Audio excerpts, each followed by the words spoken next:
నమస్తే అండి. తండేల్ మూవీ ఫిబ్రవరి 7వ తారీఖున రిలీజ్ కాబోతుందండి. ప్రతి ఒక్కరు కూడా వెళ్లి సినిమా చూడవలసిందిగా కోరుకుంటున్నాను. ఎందుకంటే ఆ పిక్చరు తీయడానికి చాలా కష్టపడ్డారండి. ఎందుకంటే సాయి పల్లవి, నాగ చైతన్య ఆ టీం అంతా కూడా చాలా కష్టపడ్డారు.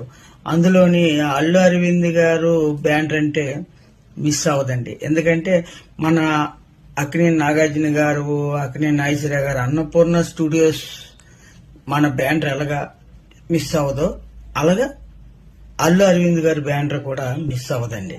నా చిన్నప్పటి నుంచి కూడా ఆ బ్యానర్ లో సినిమాలు అన్ని చూశాను. పర్ఫెక్ట్, అన్ని కూడా సూపర్ డూపర్ హిట్ అండి. అందుకోసం మా తండేల్ మూవీ ఫిబ్రవరి 7వ తారీఖున మా నాగ చైతన్య బంగారం సినిమా రిలీజ్ అవుతుంది. తండేల్ చూడండి, ప్రతి ఒక్కరు కూడా చూడండి, చాలా బాగుంటది. ఎందుకంటే ట్రైలర్